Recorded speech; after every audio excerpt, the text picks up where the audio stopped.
Welcome back to Harshini channel. இன்றைக்கி நம்ம பார்க்க போகிறது என்ன அப்படின்னா, வரலட்சுமி நோம்பு இன்னைக்கு. அதுக்கு வந்து நேற்றுக்கு நான் உண்டான அந்த ப்ரீ ப்ரிப்பரேஷன்லாம் பண்ணி வச்சுருந்தேன். அதோட வீடியோவும் நோம்புவோட வீடியோ ரெண்டையும் சேர்ந்து லாங் வீடியோவாக 2 நாள் வீடியோவும் ஒரே வீடியோவாக உங்களுக்கு கொடுக்குறேன். அதை நீங்கள் வந்து முதல்ல ப்ரீ ப்ரிப்பரேஷன் பாருங்கள், அதுக்கப்புறம் நோம்பு வீடியோ அதோட கண்டினியூ பார்த்திங்கன்னாங்க.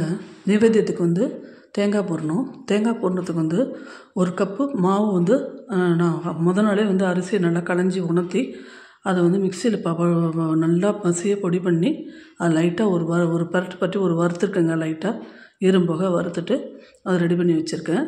அந்த 1 கப்பு மாவுக்கு 3/4 கப்பு வெல்லங்க. எந்த கப்பில் மாவு எடுக்கிறீங்களோ அந்த கப்பில் 3/4 கப்பு வெல்லம் அது போட்டுக்கணும். போட்டுட்டு அடுத்தது வந்து பார்த்திங்க அப்படின்னா தேங்காய் வந்து 1 கப்பு கரெக்டாக. அந்த தேங்காய் வந்து என்ன பண்ணால் நல்லா துருவி எடுத்து ரெடி பண்ணி வச்சுட்ருக்கேன். வெல்லத்தை முதல்ல இழுப்பு சட்டியில் போட்டு அதை வந்து கொஞ்சம் கரையிற வரைக்கும், இந்த பாகு வேண்டாம், கரையிற வரைக்கும் வச்சுருந்துட்டு அதுக்கப்புறம் வெல்லம் கரைஞ்சதுக்கப்புறம் அந்த தேங்காவை கொட்டி நல்லா கலரணுங்க.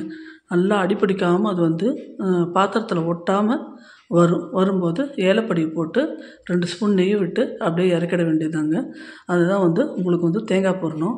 அடுத்தது பார்த்திங்க அப்படின்னா, அது மேல் மாவு ரெடி பண்ணுறதுக்கு அந்த ஒரு கப்பு மாவு எடுத்துக்கிட்டேன். 1 கப்பு மாவுக்கு நம்ம வந்து தண்ணி பார்த்திங்கன்னா கரெக்டாக 1 கப்பு வச்சுக்கலாம். இப்போ நான் என்ன பண்ணிவிட்டேன், 1.5 கப்பு எடுத்து வச்சுட்டு கொஞ்சம் 1/2 கப்பு நல்லா தண்ணி வந்து கொதித்த பிறகு அதில் ஒரு 1/2 கப்பு மொண்டு வச்சுட்டு அதில் கொஞ்சம் உப்பும் 1 ஸ்பூன் நெய்யும் விட்டுட்டு அதுக்கப்புறம் நல்லா அது கொதித்த உடனே அந்த மாவை கொட்டி கிளறணும். கரண்டியோட அடிப்பாகத்தால் நல்லா கிளறி நல்லா கெட்டியானதுக்கப்புறம் மாவு கையிலே ஒட்டாதுங்க. நல்லா அது சூப்பராக வந்த உடனே அந்த தண்ணி சரிக்கு சரி தண்ணி வைக்கும்போது அது கரெக்டாக இருந்தது. அந்த தண்ணி சில சமயத்தில் வந்து சில அரிசியோட வாகு வந்து தண்ணி அதிகமாக இழுக்கும் உங்களுக்கு. அப்படி இழுக்கும்போது அந்த கொதிக்க வச்ச தண்ணி பக்கத்தில் 1/2 டம்ளர் மொண்டு வச்சுருக்கீங்க இல்லையா, அதை கொட்டி நம்ம கிளறிக்கலாம். எனக்கு கரெக்டாக இருந்து நான் கொட்டி கலரில் மாவு ரெடி பண்ணிட்டேன். அதே மாதிரி வந்து பச்சரிசி இட்லிங்க. சுவாமிக்கு வந்து புழுங்கலரிசி இட்லி நைவேத்தியம் பண்ணக்கூடாது. பச்சரிசி 1/2 கப்பு, அதுலேயே 2 உளுத்தம்பருப்பு கொஞ்சோண்டு போட்டு அதை வந்து ஊற வச்சு 2ஐயும் அரைச்சி அதை இட்லி குத்தி எடுத்துருக்கேன் சுவாமிக்கு.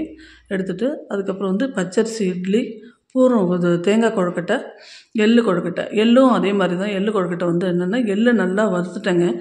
எள்ளை நல்லா வறுத்துட்டு அதை வந்து இந்த மேல் தோல் போக நல்லா இது பண்ணிவிட்டு நல்லா தோல் எடுத்துகிட்டு மேல் தோல் நல்லா எடுத்துகிட்டு ஒரு முரத்துலையோ இல்லை ஒரு துணியிலையோ போட்டு நல்லா தேய்ச்சிங்கன்னா அந்த தோல் போயிடும். போனதுக்கப்புறம் அந்த 1 கப்பு அது வந்து 1 கப்பு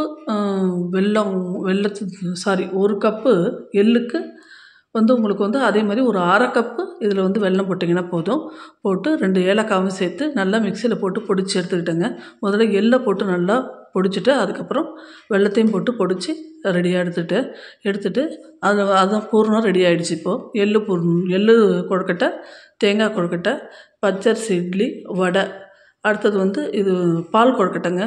அதே மாதிரி பால் கொழுக்கட்டை ஏற்கனவே நான் உங்களுக்கு வந்து செஞ்சு காட்டியிருக்கேன். அந்த பால் கொழுக்கட்டை எடுத்து எல்லாம் ரெடி பண்ணிவிட்டு அம்பாளை வந்து ஒரு இடத்துல ஏற்கனவே அலங்காரம் பண்ணி வச்சுருந்து ஒரு இடத்துலேருந்து நம்ம பூஜை பண்ணுற இடத்துக்கு ஹால்லேருந்து நான் அழைச்சிக்கிட்டேன். எனக்கு வந்து இது கிருத்தியாவுக்கு இந்த நோன்பு இல்லாதனால அவள் கொஞ்சம் வெளியில் போயிருந்தா, வேலை இருந்தது அவளுக்கு. அதனால் வந்து நான் ஒண்டியே செஞ்சதுனால என்னால் வந்து கரெக்டாக வீடியோ என்னால் முடிஞ்ச வரைக்கும் எடுத்திருக்கேன். நான் எடுத்து உங்களுக்கு ரெடி பண்ணி இதில் போட்டிருக்கேன். அதில் வந்து அம்மனுக்கு வச்சு இல்லை மகாலட்சுமி அஷ்டோத்திரம் படித்து பூஜை பண்ணி அந்த சரடை வந்து அம்மனோட பாதத்தில் வச்சு அதுக்கு மந்திரம் சரடுக்கும் வச்சு பூஜை பண்ணி இந்த நைவேத்தியங்கள்லாம் வச்சு கற்பூரம் ஏற்றி சரடை வந்து கூட ஒரு சுங்குல் இருந்தால் நம்ம கட்டிக்கலாம், அவங்க கையில் கட்டிக்கலாம். எங்கள் வீட்டில் வந்து எங்கள் ஹஸ்பண்டு பக்கத்தில் இருந்தார், அதனால் அவர் கையிலே கொடுத்து நான் வந்து சரடு வலது கையில் கட்டிட்டேன்.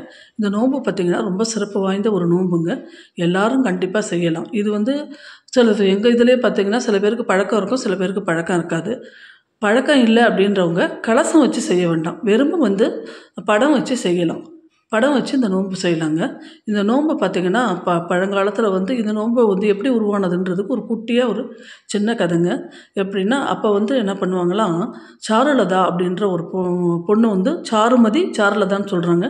அந்த பொண்ணு வந்து ரொம்ப மாமனார் மாமியார் ஆத்துக்காரோட நல்லா அவங்களுக்கெல்லாம் பணிவிடை பண்ணிட்டு நல்லா குடுத்தனம் பண்ணிட்டு இருக்கும்போது பார்த்தோன்னா ரொம்ப வறுமையில் கஷ்டப்படும்போது அவள் வந்து மகாலட்சுமிக்கு வந்து வாரம் பூஜை பண்ணி மகாலட்சுமியை ரொம்ப துதிச்சிருந்ததாலாம். அப்போ அவளுக்கு மகாலட்சுமி பூஜை பண்ணும்போது மேல் லோகத்துலேருந்து மகாலட்சுமி அவள் படுற கஷ்டத்தை பார்த்து மனமிறங்கி, நீ வரலட்சுமி கலசை வச்சு வரலட்சுமி நோன்பு எடுத்து பூஜை பண்ணால் அதோட உன் கஷ்டமெல்லாம் படிப்படியாக குறைஞ்சி சந்தோஷமாக நீ இருப்ப அப்படின்னு சொன்னாலாம்.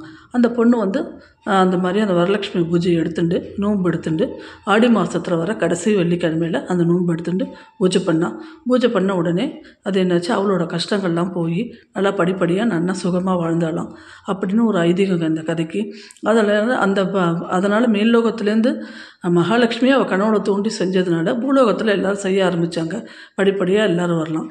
அதனால் இந்த மகாலட்சுமிக்கு வந்து இந்த வீடியோ உங்களுக்கு வந்து ரொம்ப பிடிச்சிருக்கும் அப்படின்னு நினைக்கிறேன். லைக் பண்ணுங்கள், ஷேர் பண்ணுங்கள், சப்ஸ்கிரைப் பண்ணுங்கள். ஏதாவது குறைகள் இருந்தாலும் அப்பப்போ எங்களுக்கு கமெண்ட்ஸில் தெரிவிங்க. அதை வந்து நாங்கள் வந்து அதை நிவர்த்தி பண்ணிடுவோம். நன்றி, வணக்கம்.